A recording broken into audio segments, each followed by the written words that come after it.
నమస్తే, welcome to power 9 media. నేను బ్రహ్మనాయుడు. జనసేన పార్టీలో ఒక విచిత్రమైనటువంటి పరిస్థితి నెలకొంది.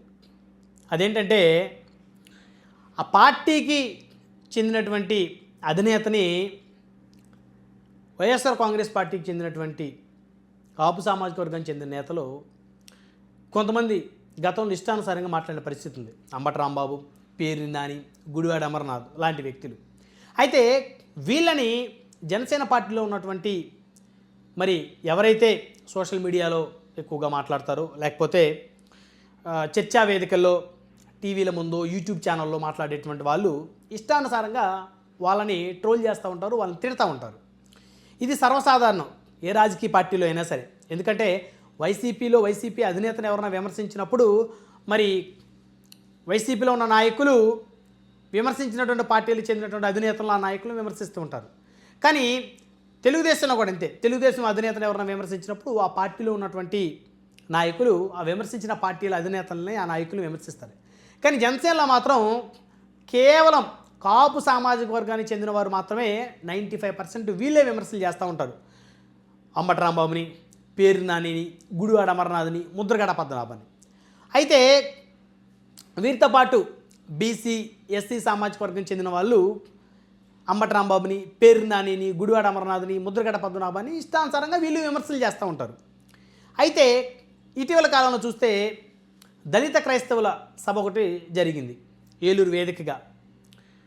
మాజీ జడ్జిగా ఉన్నటువంటి జడా శ్రావణ్ కుమార్ గారి నాయకత్వంలో ఒక సభ జరిగింది. సభ మీద, వేదిక మీద ఎక్కువగా క్రిస్టియానిటీకి చెందినటువంటి వారు ఎక్కువగా హాజరైనటువంటి పరిస్థితి 95%.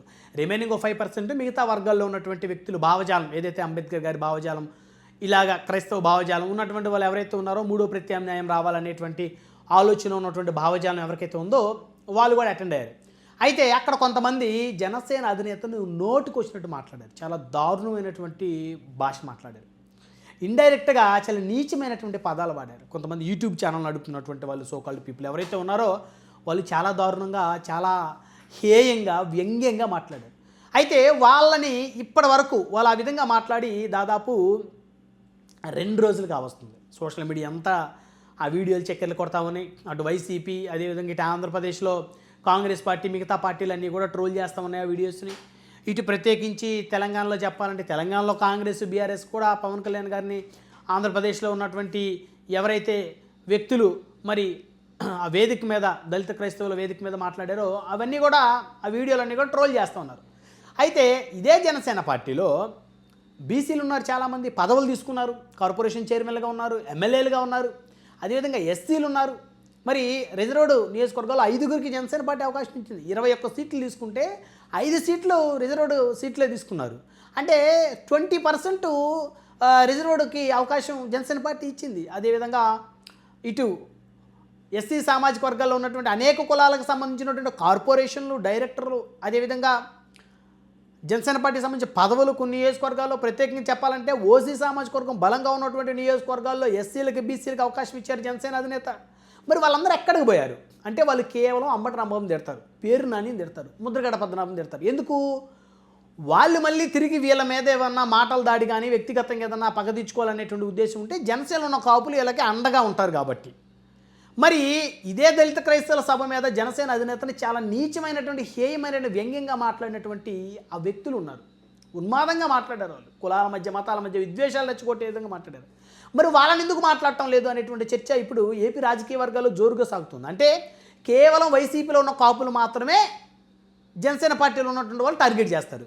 అంటే మరి ఎవరైతే ఈ విధంగా దళిత క్రైస్తవులు అనేటువంటి ఒక సబ్ పెట్టుకొని వారి అజెండా, వారి భావాజాలం చెప్పుకోవాల్సినటువంటి పరిస్థితుల్లో చంద్రబాబు గారిని, లోకేష్ గారిని సరే వాళ్ళని తిట్టారంటే టీడీపీ వాళ్ళు మాట్లాడుకుంటారు. వాళ్ళు కూడా టీడీపీలో ఉన్నటువంటి దళితులు కూడా ఇంతవరకు మాట్లాడిన పరిస్థితి లేదు. టీడీపీలో ఉన్న దళిత ఎమ్మెల్యేలు, బీసీ నాయకులు మరి ఈ దళిత క్రైస్తవ సభ పెట్టి ఏలూరులో ఇష్టానుసారంగా చంద్రబాబు గారిని, లోకేష్ గారిని, అందరికన్నా ఎక్కువగా పవన్ కళ్యాణ్ గారిని తిట్టిన క్రమంలో మరి తెలుగుదేశంలో చాలామంది కార్పొరేషన్లు, మరి ఎస్సీ కార్పొరేషన్లకు సంబంధించి చైర్మన్లుగా ఉన్నారు, ఎస్సీ కమిషన్ చైర్మన్లు, మెంబర్లు అటు జనసేనలో ఉన్నారు, తెలుగుదేశంలో ఉన్నారు. అదేవిధంగా బీసీలకు సంబంధించి ఎమ్మెల్యేలు, కార్పొరేషన్ చైర్మన్లుగా జనసేనలో ఉన్నారు, తెలుగుదేశంలో ఉన్నారు. మరి వాళ్ళు ఎవరు రాలా బయటికి? 48 గంటలైంది. వాళ్ళు ఎవరు కూడా వచ్చి దళిత క్రైస్తవ సభ మీద మాట్లాడే ధైర్యం చేయలేకపోయారు. ఎవరు మాట్లాడారు అంటే రఘురామకృష్ణరాజు మాట్లాడారు. ఆయన ఉండి ఎమ్మెల్యే, ఆంధ్రప్రదేశ్ శాసనసభ డిప్యూటీ స్పీకరు ఆయన మాట్లాడాడు, ఆయన ధైర్యం చేశాడు. కానీ ప్రత్యేకించి ఇక్కడ చెప్పుకోవాలంటే జనసేన పార్టీలో ఉన్నటువంటి ఎవరైతే ఆ పార్టీనో లేకపోతే పవన్ కళ్యాణ్ గారినో లేకపోతే ఇక్కడ కాపులు మెజారిటీ గుంపుగుత్తుగా ఉంటారు కాబట్టి వీళ్ళని అడ్డం పెట్టుకొని ఏదో సోషల్ మీడియాలో మాట్లాడితే 1,00,000 వ్యూస్ వస్తాయి, లేకపోతే అంబటి రాంబాబుని పేరున నేను ముద్రగడ్డని తిడితే జనసేనలో ఉన్న కాపులందరూ మాకు మద్దతుగా ఉంటారనే ఉద్దేశంతో ఈ జనసేనలో ఎవరైతే మిగతా కమ్యూనిటీలో ఎవరైతే మాట్లాడారు ఇప్పుడు దాకా వాళ్ళు ఎందుకు మాట్లాడలేదు అనేటువంటి చర్చ పెద్ద ఎత్తున నడుస్తూ ఉంది. అంటే వాళ్ళు కేవలం వీళ్ళనే టార్గెట్ చేయగలుగుతారు. అంటే వాళ్ళు వాళ్ళ వర్గాల్లో ఉన్నటువంటి వాళ్ళు ఎవరైతే పవన్ కళ్యాణ్ గారిని తిడతారో వాళ్ళని టార్గెట్ చేసే పరిస్థితి లేదు. ఎందుకు లేదు? ఎందుకు టార్గెట్ చేయలేకపోతున్నారంటే వాళ్ళతో ఉన్నటువంటి వ్యక్తిగతమైనటువంటి సంబంధాలు ఏమైనా ఉన్నాయా? వారితో లోపాయకారి ఒప్పందాలు ఉన్నాయా? ముఖ పరిచయాలు ఆ విధంగా ఉంటేనే, స్నేహాలు ఉంటేనే వారిని డైరెక్ట్గా వారి గురించి మాట్లాడే పరిస్థితి లేదు. కానీ ఇక్కడ జనసేనలో మాత్రం ఒకటి మెచ్చుకోవచ్చు. జనసేన పార్టీలో ఉన్న కాపు నాయకులు ఎవరైతే ఉన్నారో వారికి ముద్రగడ పద్మనాభం గారితో సంబంధాలు ఉంటాయి, పేరు నానితో ఉంటాయి, అంబటి రాంబాబుతో ఉంటాయి, గుడివాడ రామన్నతో. అయినా కూడా తమ అధినేత పవన్ కళ్యాణ్ గారిని తిట్టారంటే తమ కులాన్ని పక్కన పెట్టేసి మరి డైరెక్ట్గా మాటల దాడి చేస్తారు జనసేనలో ఉన్న కాపులు. మరి మిగతా వర్గాలు ఎందుకు మాట్లాడవు? ఇదే వైఎస్ఆర్ కాంగ్రెస్ పార్టీలో ఉన్నటువంటి మిగతా వర్గాలు జనసేన అధినేతను తిడతంటే కేవలం కాపులే రెస్పాండ్ అవుతారు. అదే మిగతా కమ్యూనిటీ వాళ్ళు రెస్పాండ్ అవ్వరు. మిగతా కమ్యూనిటీ వాళ్ళు జనసేన వాళ్ళు ఎప్పుడు రెస్పాండ్ అవుతున్నారు? వైసీపీలో ఉన్న కాపు నాయకులు ఎవరున్న పవన్ కళ్యాణ్ గారిని తిరిగితే వెంటనే ఒక వీడియో పెడతారు సోషల్ మీడియాలో, అంబటి రాంబాబు నిన్ను తాడదీస్తాం డామ్ డీమ్ అని, పేరు నాని నిన్ను తాడదీస్తామని, గుడివాడ అమర్నాథ్ నీ గుడ్డు పగిలిపోయిద్దని, ముద్రగడ పద్మనాభం నువ్వు అసలు జాతికి అవమానం అని చెప్పేసి జనసేనలో ఉన్న మిగతా వర్గాలు ఎక్కువగా స్పందిస్తాయి. ఇటు కాపులు స్పందిస్తారు, మిగతా వర్గాలు ఎక్కువ స్పందిస్తారు. మరి ఆ స్పందన ఏలూరు వేదికగా ఒక సభ పెట్టి జనసేన అధినేతని చాలా పరుషమైన పద్యాలు, ఆ పద్యాలను వీళ్ళు ఎప్పుడు మాట్లాడాల. ఇప్పుడు మనం చెప్పిన నాయకులు 1-2 సందర్భాలు వాళ్ళు మాట్లాడారు, హద్దు దాటి మాట్లాడారు. వాళ్ళు తిట్టలో అంటే వాళ్ళు మాట్లాడినప్పుడు వీళ్ళు తిట్టడంలో తప్పేదే లేదు.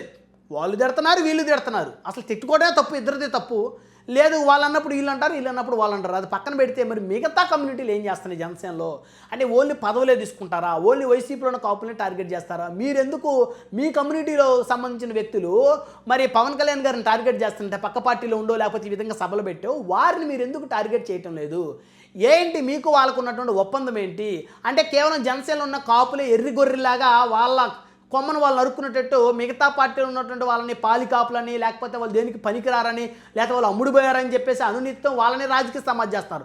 పోనీ కూటమిలో వీళ్ళు ఏమన్నా రాజకీయంగా ఏమన్నా వ్యాపార సామ్రాజ్యాలు విస్తరించుకొని లేకపోతే నామినేటెడ్ పదవులు పొంది లేకపోతే అధికారాన్ని చెలాయిస్తున్నారంటే అది లేదు. కాబట్టి ఇక్కడ ఎవరిని నిందించాలనేటువంటి చర్చ ఆంధ్రప్రదేశ్ రాజకీయ వర్గాల్లో అయితే పెద్ద ఎత్తున నడుస్తున్న పరిస్థితి ఉంది.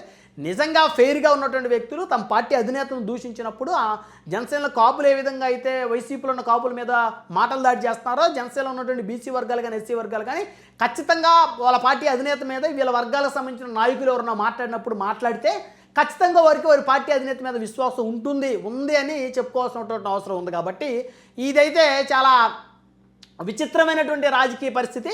కాబట్టి ఏ వర్గం వ్యక్తులు విమర్శిస్తే ఆ వర్గం వ్యక్తులు ఈ పార్టీ నుంచి విమర్శించాల్సిన అవసరం ఉంది. దాన్ని వైఎస్ఆర్ కాంగ్రెస్ పార్టీ చాలా ప్లాన్డ్గా అమలు చేయటం అయితే వారైతే సక్సెస్ అయ్యారని చెప్పొచ్చు. తెలుగుదేశం కూడా ఎంతో కొంత వారి తర్వాత వారు సక్సెస్ అయ్యారని చెప్పు. కానీ జనసేనలో ఉన్నటువంటి మిగతా కమ్యూనిటీలు మాత్రం వారి కమ్యూనిటీకి సంబంధించిన వాళ్ళు పక్క పార్టీలు ఉన్నప్పుడు తిట్టినప్పుడు వారిని కనీసం కౌంటర్ చేసే పరిస్థితి కూడా లేకపోవడం అయితే చాలా విచిత్రమైన రాజకీయ పరిస్థితి జనసేన పార్టీలో ఏర్పడిందని చెప్పొచ్చు.